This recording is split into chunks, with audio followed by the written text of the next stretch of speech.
see all them merry fellows and skillful swordsmen," says the other, "that could eat you up with a grain of salt, and not a mother's soul of 'em ever got a laugh from her these 7 years." So the fellows gathered around Tom, and the bad man aggravated him till he told them he didn't care a pin's o' snuff for the whole bilin' of him, let him come on, 6 at a time, and try what they could do. The king, who was too far off to hear what they were saying, asked what did the stranger want. "He wants," says the red-headed fellow, "to make heirs of your best men." "Oh," says the king, "if that's the way, let one of them turn out and try his mettle." So one stepped forward, with a sword and popped the lid, and made a cut at Tom. He struck the fellow's elbow with the club, and up over their heads flew the sword, and down went the owner of it on the gravel from the thump that got on the helmet. Another took his place, and another, and then half a dozen at once, and Tom sent swords, helmets, shields, and bodies, rolling over and over,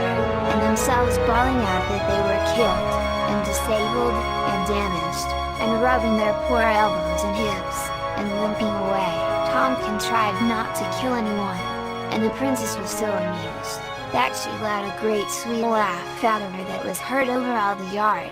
"King of Dublin," says Tom, "I've quartered your daughter," and the king didn't know whether he was glad or sorry, and all the blood in the princess's heart run into her cheeks. So there was no more fighting that day, and Tom was invited to dine with the royal family. Next day, Redhead told Tom of the wolf, the size of the yearling heifer, that used to be serenading about the walls, and eating people and cattle, and said what a pleasure it would give the king to have it killed. "With all my heart," says Tom, "send a jack in to show me where he lives, and we'll see how he behaves to a stranger." The princess was not well pleased, for Tom looked a different person with fine clothes and a nice green beard over his long curly hair, and besides, he'd got one laugh out of her. However, the king gave his consent, and in an hour and a half the horrible wolf was walking into the palace yard, and Tom a step or two behind, with his club on his shoulder,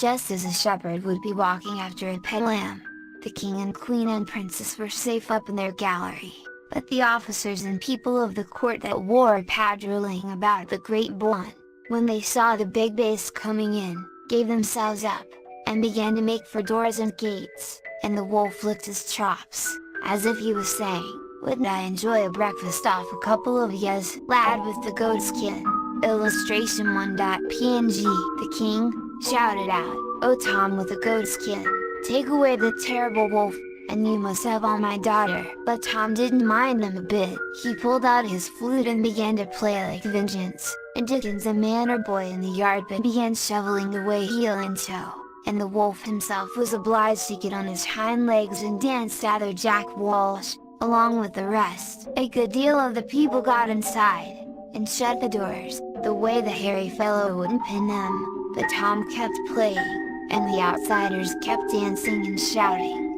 and the wolf kept dancing and roaring with the pain his legs were giving him, and all the time he had his eyes on Redhead, who was shut out along with the rest. Wherever Redhead went, the wolf followed, and kept one eye on him and the other on Tom, to see if he would give him leave to eat him. But Tom shook his head, and never stopped the tune, and Redhead never stopped dancing and bawling, and the wolf dancing and roaring, one leg up and the other down, and he ready to drop out of his standing from fair tiresomeness. When the princess seen that there was no fear of anyone being killed, she was so diverted by this stew that Redhead was in, that she gave another great laugh, and well become Tom, out he cried, "King of Dublin, I have 2 halves of your daughter." "Oh,